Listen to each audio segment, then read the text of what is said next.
ti emotoka eyo has exposed Bobi Wine. Why? If it is a donation, let Bobi Wine tell us who donated it. If it is not a donation, you tell us the people who were arrested by allowing Bobi Wine's vehicle to come. 3. How could Bobi Wine accept Museveni's offer to Jikuwadde? Walabye konge motoka ya Katumba gye bakubya amasasi Museveni yamuwadde endala. Eya Bobi Wine ye yaze n'efuluma. Omukwano guli awo wakati wa Museveni ne Bobi Wine ogumanyi. Kati kyotegeeze. Nti bazanya bubadi. This is how the G7 is countering China. I even wrote a book about that. I wrote a book about China, and I said Chinese stay in Africa is going to be short-lived. Everything, apart from the Tanzania railway, everything that the Chinese are involving themselves in is ridden by corruption. And this is why worries people, that if the Chinese take over our oil, we shall not benefit at all. The Chinese record in the development, they appear to be cheap. They are given projects in Africa, but they are very corrupt.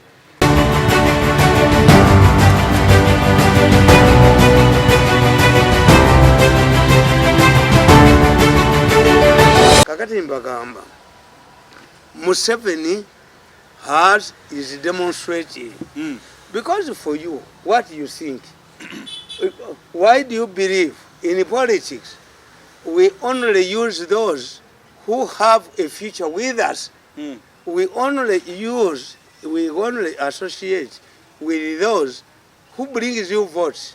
I want to tell you, oyo mukyala prime minister yatambula malwaliro ga government kana akakoza kaina omutwe kalinga manga dobo muyembe kwa kona ka change kabate kakolagana no yukundi Diana ngabo babasente omukazi natambula katika abakube Museveni oyo mukazi wabo oyo mukazi oyo nabanja nagenda ne mukolire na kwezi I said I campaigned in Nabanja as a place ekakumiro nenzira yo ngagula weddwaliro Nabanja is a grassroots politician. Ayina support y'abantu. Nabagamba nti government ya Museveni eringa emotoka mwe bayigira okuyiga emotoka. Pedals zibeera wani. Once. Yes. Has Lugunda ever won an election in his history? Lugunda yali awagoddeko election yonna. Yes. Naye ono omukazi alina grassroots support. Kana akakazi akalina omutwe kalinga mangada. Akabadde kakolagana n'ababbi batumwebaze baani omukazi we bamujoga babadde bamujoga mu ministry kati bonna bakankana Diana agenda bw'atagende Diana bwadda mu ministry ya heri nakana kalina omutwe okalinga mangada bajja bakuba I'm telling you COVID bwe bamuzanyiramu mujja kulaba abasuma abatambulira mu mamba kati Diana atambuleko ku malwali ampeba mkubireyo katayina mamba. So therefore kati oyo Nabanja is a grassroots si kikulu. What Museveni is telling you nti institutions zino Museveni has created a cooperative state. Cooperative state means that whoever takes power, like in America, Trump wanjawulo ne Sebagala. Sebagala omugenzi. If Trump did not find mechanism, structure, Trump would have been like Idi Amin. We have leaders in Europe who have been tamed by the institutions. This is what Museveni is telling us. That once you have the structures, stronger institutions, does it Museveni can reshuffle army officers, retire them without a bullet? But when Binayisa tried to sack Oito Joke, what happened? The government was overthrown. Museveni miaka 35 atuzimbidde the institutions. Until today, we don't have a minister, army commander. We don't have army commander. But things are moving. Why? We have the army board, we have the court martial, and why did Museveni? renew the tenure of the court martial before appointing a commander. Is looking at a situation wherever, if I appoint an army commander and whoever rebels, court martial is there. Why do you start a court martial before? Ukitegedde? Otegedde Museveni bw'abala? Nanti ya akola bibye. Nedda nkugambye nti Museveni first creates a court martial before he appoints the army commander. It means those who can defy the army commander's appointment will be referred to the court martial. David good. Nanti gutinga akola. Ate bakutwala wa. Omanyi Museveni, do you believe Museveni yatisose kulonda ki ame commander asoka kulonda court martial awagenyelanga balonza ame commander gutinga akola. Bwe mulitegeera Museveni temuli mulwanyi. Me I understand Museveni. I worked with him for 14 years. Era Museveni tebayinza mugamba nti nze Mirundi ndi mu buyeekera. Bakwata Kayigula banda bako. Bakwata bakitatu. Kakati bino ebyabo mbimanyi. Nti Museveni has been holding meetings with Bobi Wine. That one I know. With the North. This is why nti bano babata. Kati bali mu kusooka babagano bawa bail. Nga bagala okufutufula straight. Me I know nti bannayuganda 115 including people with the president's ambitions have been indicted by the International Criminal Court. Baba bieko millions of dollars. Asat. Ne bagamba mujja kuwuliriza ku Serena. Babadde bawuliriza ku Serena. Kati ate jjule bagisatuludde. Ne abalamuzi ne babajjako. Ne babagamba mujje heeke. Kati mujje. Tewali agenda gendayo. Kakati kankobooli. Abantu abo abali indicted bwe batagendayo waliwo aluzinze presidential ambitions. That's Museveni. Aja bagenda kubeera ba fugitives here. Ate a person who has been indicted for killing people and extracting their organs. Kubanga Museveni ayina ebintu bisatu. Museveni is addressing 3 issues. One, we have external isolation. Nabagamba nti kyebayita travel ban temukyepankako. When you face a travel ban, your family members and assets are frozen in America. People are coming back. Yes, that's one. Museveni, this is why Museveni has assigned Lugunda, a senior diplomat. Lugunda has a home. Lugunda in a clinic in America. If we didn't know it. That's what I hear. Nagende New York, nengenda makaga Lugunda, n'Indiana yechemisana 10 years ago. Nemuga nti Mbabazi is fighting Museveni. Ndugu it cannot. Nemuga you see it. Naye ate Lugunda abadde wano tandabyeko. Nabaga nti Salimu Sali twala bagalira muzi kumuyitefo. Drive for local Sali's office. I want to remain independent. Yes. Kakati nkugamba ti Museveni is doing one thing. As is solving the issue of isolation. Era ojja kulaba abantu bonna nga bakoze eki. President gundi speaker parliament bwe yayita eri tumwine ne kaka bajje mu parliament boogere ne bagaana yalese mu kwezi. All of these things are intended. You will see a commission of inquiry headed by somebody to investigate who was responsible. Ani yakuba abantu, ani yakubanga Bobi Wine, ani yakwata abantu ba Bobi Wine, because ekikutegeeza nti it was an inside job. Ebifaananyi sai ebyeyina baba kwatanga nga babatta, baba kwatanga bajjamu enjala, baba kwatanga nga bakuba obululu. Ekitegeeza waliwo eyalimu nga wa mu nyumba. Kati what the president has done, kamanda wa majja amugyewo, kamanda wa special forces yamugyawo birungi. Museveni cannot be tukita tutya nti nampulira zibi. Abaganda bakita nampulira zibi. Let them talk. Museveni understands the dynamics of the international community. Kati ekyakimazi. Kakati Museveni yeetaaga service delivery. Alesa abantu abasobola. Look at the vice president. Vice president and the deputy speaker come from Teso. Teso, there was a fierce battle in Teso. Why? Because during Obote's time, Peter Otai, Minister of State for Defense, was coming from Teso. The Tesos dominated the police, the Tesos dominated special force. In Tesa, when Basilia, Bamukura, Amuragundi, Echero Abada announcing ambition. Kakati, the president has captured Teso. Why? No. If this believed that an Easterner, because we have never had an Easterner as presidential candidate. So, Museveni is telling these people, why don't you invest in me? Because the vice president, according to people, is a what? A heartbeat. Kakati Chiavudate, you deputy speaker, is a Muteso. Amanyibo baawukana bakumamu baki but eventually, if you get a vice president from Muteso, you have the commander of land forces, Echero, is an it. You have Lieutenant General Angina, Muteso.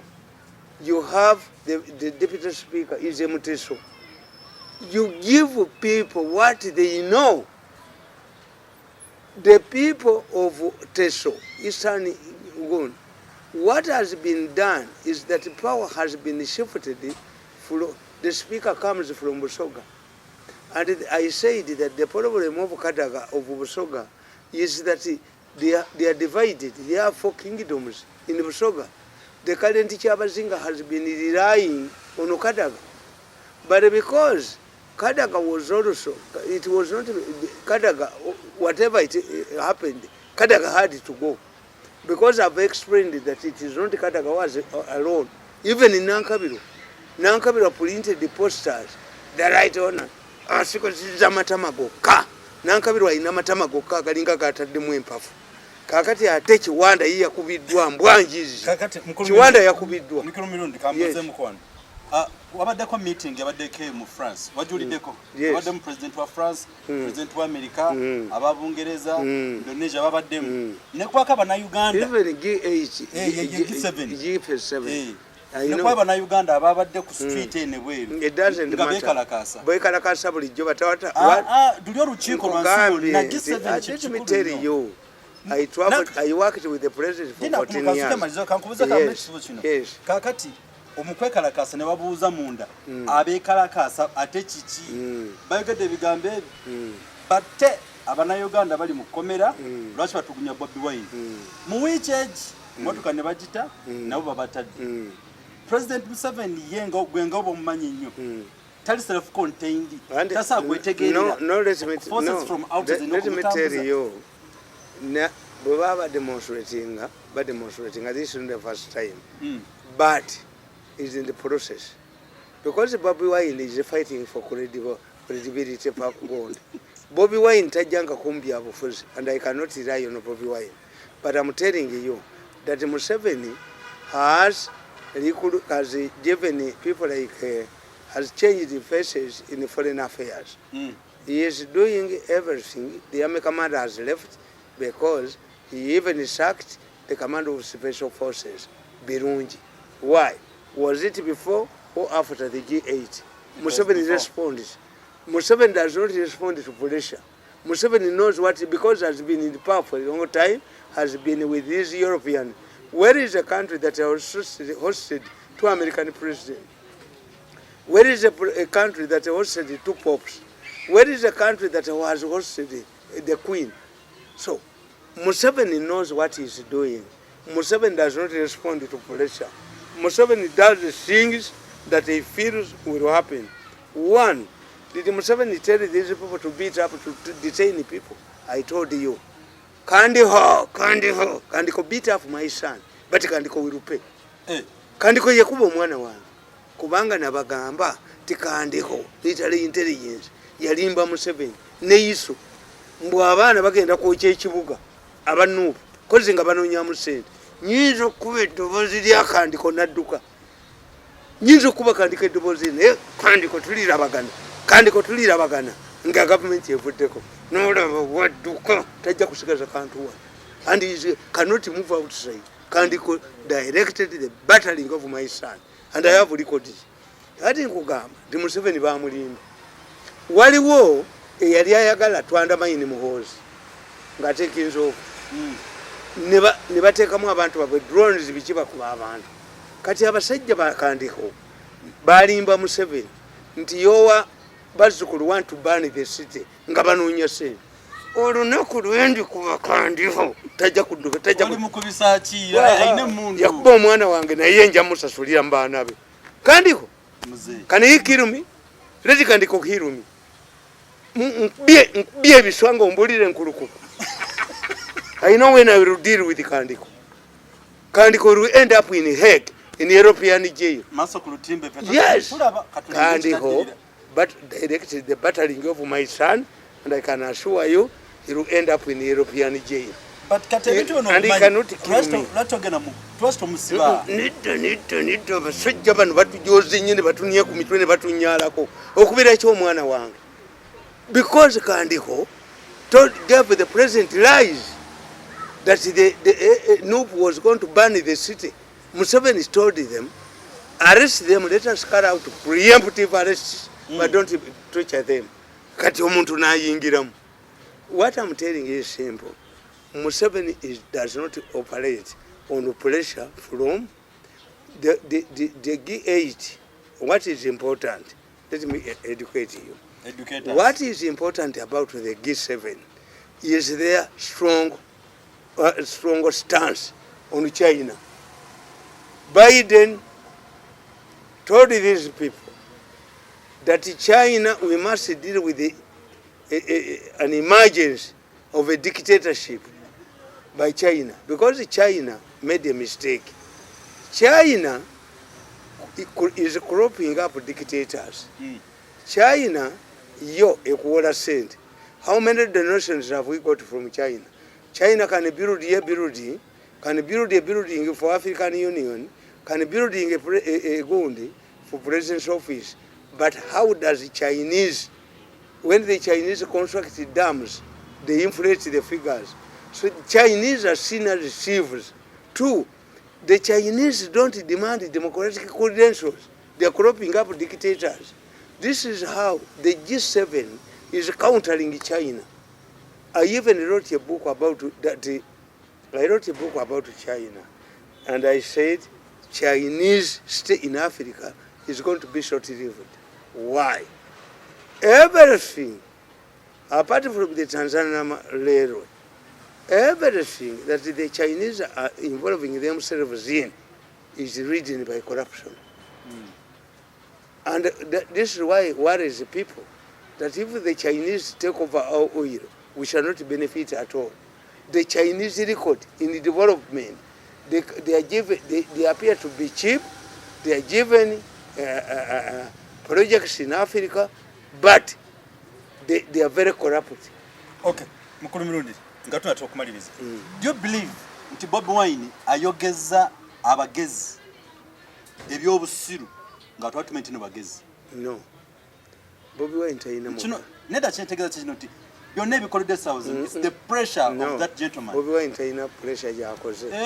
Let me tell you. Wano mutade ko ne lockdown osi mutega ko lwa Bobi unti yabama Kampala. Let me tell you.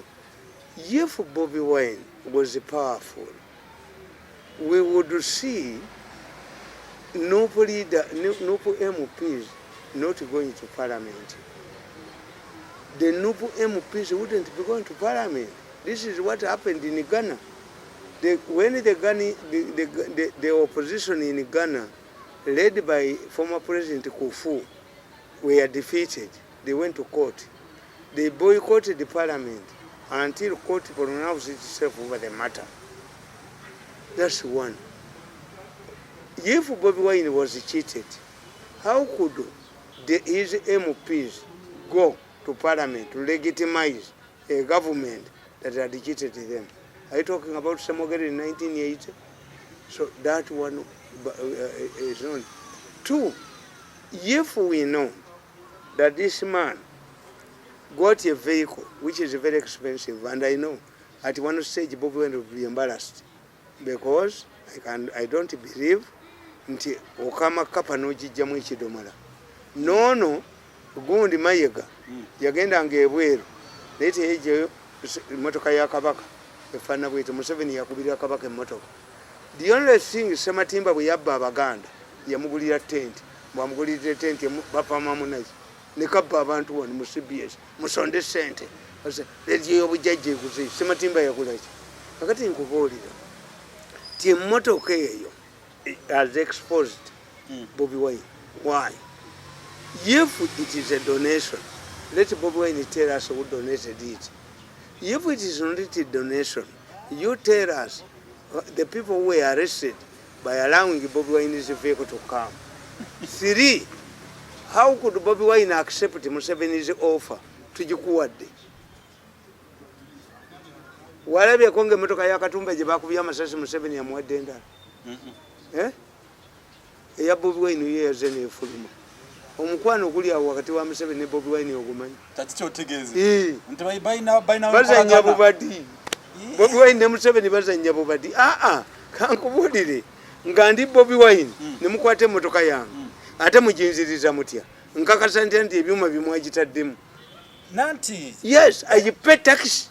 Ekyo kulwange ng'omuntu kibadde kitegeeza bwe kiti nti singa Bobi Wine afuna akabenje singa bamukuba amasasi nga ali business za bulijjo nga alina emmotoka eri hamad, then he will be affected by the national community. Anti kyenkubuuza, who has paid the tax? No, babijjeko kyenkubuuza, you are an fool. If Bobi Wine faces danger as a presidential candidate, it would mean that even Mao faces danger.